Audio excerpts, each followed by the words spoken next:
বাংলাদেশে এক অপ্রত্যাশিত পরিস্থিতি তৈরি হয়েছে। এখন পুরো জাতি আক্ষেপ করছে যে আমিরে জামাত এবং জামাত ইসলামী কত দূরদর্শী ছিল। এমনকি এনসিপিও আক্ষেপ করছে যে জামাত কতটা দূরদর্শী ছিল। হ্যাঁ, এই জাতি যারা জামাতকে ভোট না দিয়ে বিএনপির মতো একটা চান্দাবাজ দলকে ভোট দিয়েছে তারা আক্ষেপ করবে যখন কিছুদিন পর বাংলাদেশে একটা ছোটখাটো দুর্ভিক্ষ লেগে যাবে, ভয়াবহ লোডশেডিং দেখা দিবে এবং দ্রব্যমূল্যের ভয়াবহ ঊর্ধ্বগতি দেখা দিবে। তখন বিএনপি মানুষ টের পাবে যে আমরা কি ভুলটা করেছি। শুধু তাই নয়, দেখেন এই জুলাই প্রজন্মের মধ্যে যদি কেউ বিএনপিকে ভোট দিয়ে থাকেন, এখন দেখেন আপনারা কি ভুল করেছেন এবং জামাতের অবস্থান কতটা দূরদর্শী ছিল। জামাত জোরালোভাবে দাবি করেছিল, রাজপথে নেমেছিল, বিক্ষোভ সমাবেশ, মহাসমাবেশ পর্যন্ত করেছিল, স্পষ্টভাবে বলেছিল জামাত তাদের দাবি নিয়ে ইউনূসের সাথে রাজপথে দর কষাকষি করেছিল। কি সেটা?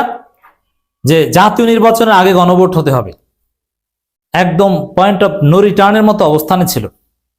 কিন্তু বিএনপি নানানভাবে তারা সিস্টেম করে ফেলেছে যে না, জাতীয় নির্বাচনের দিন গণভোট একই দিনে হতে হবে, আগে গণভোট হওয়া যাবে না, এই সেই অমুক তমুক।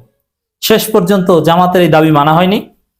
ইউনূস জাতীয় নির্বাচন এবং গণভোট একই দিনে করেছে। এখন দেখছেন জামাত যা বলেছিল, আমিরে জামাতে স্পষ্টভাবে বলেছিলেন যে জাতীয় নির্বাচন আগে গণভোট না হলে এই গণভোটের কোনো মূল্য থাকবে না। এখন দেখছেন যে গণভোট কিভাবে জয় বাংলা হয়ে যাচ্ছে। জাতীয় নির্বাচনের আগে গণভোট হয়নি, এখন গণভোট অবৈধ, জুলাই সনদ আদেশ অবৈধ, এগুলোর রুল জারি করা হয়। কেন অবৈধ হবে না? মানে এটা অবৈধ, সরকার বলুক এটা অবৈধ, আমরা এটা মানি না, এটা হাইকোর্ট বলছে। গণভোটকে হাইকোর্ট দেখায়। দেখছেন এই যে দেশের এই পরিস্থিতি, এটা তো আরেকটা বিপ্লবের দিকে যাবে দেশ। বিএনপি সরকার তো অবৈধ হয়ে যাচ্ছে, কারণ গণভোট, জুলাই সনদ এগুলো সব অবৈধ হলে নির্বাচন অবৈধ, তারেক সরকার অবৈধ।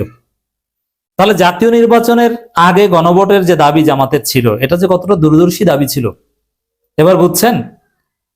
বৃহত্তর স্বার্থে জামাত মেনে নিতে বাধ্য হয়েছে। কিন্তু আমার তো মনে হয় যে গণভোট ছাড়া নির্বাচনে যাওয়া উচিত হয়নি। এখানে এনসিপি কেও দায়ী করতে হবে, কারণ এনসিপি কিন্তু জাতীয় নির্বাচনের দিন গণভোটে রাজি ছিল।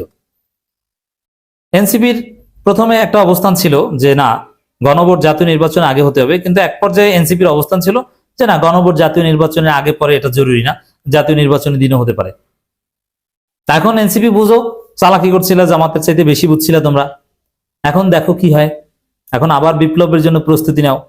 এখন তোমার সংসদ নির্বাচন, 6 জন এমপিগিরি সব ছুটে যাবে, কারণ পুরো নির্বাচনই তো অবৈধ হয়ে যাবে। দেশ যেদিকে যাচ্ছে তাতে পুরো নির্বাচন এটা বৈধ থাকে না,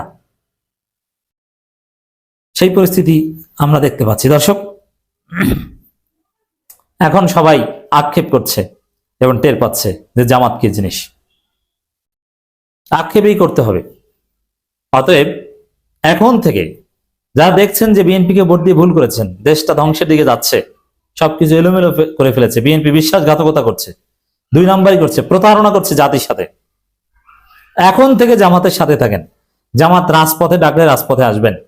স্থানীয় সরকার নির্বাচনগুলোতে জামাতকে শক্তিশালী করেন, নইলে এই জাতির কপালে বিপদ আছে। এই জাতির আশা আকাঙ্ক্ষার মুক্তির একমাত্র ভরসা জামাত। দেখছেন তো সবাই প্রতারণা করে, কত বড় প্রতারণা, পুকুর চুরি। তারেক রহমান নিজে বলেছেন গণভোটে হা দিন, এখন সেই গণভোটকে অবৈধ ঘোষণা করতে আইনি লড়াই চালাচ্ছে বিএনপির আইনজীবীরা। কত বড় মোনাফেক ধান্দাবাজ, কত প্রকার কি কি দেখছেন। তারেক রহমান মোনাফেক। এর মানে ভোট পেতে হলে হা ভোটের পক্ষে বলতে হবে, যদিও বিএনপির বেশিরভাগ লোক না ভোটেই দিয়েছে। কত বড় ছলচাতুরি, প্রতারণা করে ক্ষমতায় এসে এখন গণভোটকে অবৈধ ঘোষণা করানোর চেষ্টা করছে হাইকোর্টের মাধ্যমে। বিএনপির প্রতারণা দেখছেন। অতএব এই জাতির মুক্তি বিএনপির হাতে নাই, এই জাতির মুক্তি জামাতের হাতে, শিবিরের হাতে। বিএনপি ক্ষমতায় এসে সন্ত্রাসের রাম রাজত্ব কায়েম করছে, ক্ষমতায় এসে চাঁদাবাজিকে রাষ্ট্রীয়ভাবে বৈধতা দেওয়ার চেষ্টা করছে। বিএনপি ক্ষমতায় এসে কি করছে, কি অপরাধ করছে না? ধর্ষণ জ্যামিতিক হারে বেড়ে গেছে, কারণ বিএনপির ক্ষমতা ব্যবহার করে বিএনপি সন্ত্রাসীরা এই কাজ করছে, মানুষ হত্যা করছে। শিক্ষা প্রতিষ্ঠানগুলো, বাংলাদেশের ইতিহাসে যে সুন্দর পরিস্থিতি কখনো ছিল না, সেই সুন্দর পরিস্থিতি যুগ যুগ ধরে ঢাকা বিশ্ববিদ্যালয় সহ বিশ্ববিদ্যালয়গুলোর হলগুলোর সিট বন্টনের দায়িত্ব ছিল ক্ষমতাসীন ছাত্র সংগঠনের উপর, যে যেরকম পারছে ভাগ বাটার উপরে খেয়েছে। এখন একটা নিয়মের মধ্যে এসেছে, প্রতিষ্ঠান প্রশাসন এগুলো সব ঠিক করছে, বিশ্ববিদ্যালয় প্রশাসনের হাতে।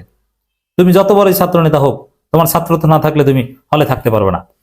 সেই পরিবেশ নষ্ট করে দিতে হল দখল করার উদ্দেশ্যে টেস্ট কেস হিসাবে ঢাকা পলিটেকনিক ইনস্টিটিউটে ভয়াবহ হামলা চালিয়েছে ছাত্রদল সন্ত্রাসীরা। অতএব ছাত্রদল বিএনপিকে ভোট দিয়ে যে কত বড় ভুল করেছেন। বিশেষ করে শহীদদের রক্ত, শহীদদের আত্মা কষ্ট পাচ্ছে, শহীদদের রক্ত বৃথা যাচ্ছে। এত শহীদ, এত শাহাদাত, এত রক্ত, কত কিছু, তারপরে যে জুলাই সংস্কার, সেগুলো এখন বিএনপি ধামাচাপা দিচ্ছে, বেঈমানি করছে। তো দর্শক, এটা একটা টপিক আমার এই আলোচনা। আরেকটা টপিক হচ্ছে বিরোধী দলীয় নেতার সঙ্গে চীনা রাষ্ট্রদূতের সাক্ষাৎ। এক্ষেত্রে আমি একটু বিরক্ত। দেখেন, চীনকে নিয়ে আমাদের অনেক আশা আকাঙ্ক্ষা ছিল। চীনের ঐতিহাসিক সভ্যতার ইতিহাস রয়েছে, চীনের অনেক টাকা পয়সা আছে। একসময় যুক্তরাষ্ট্র অনেক টাকা পয়সা দিয়ে সুপার পাওয়ার হয়েছে, হিউম্যানিটেরিয়ান বিভিন্ন এইড দিত,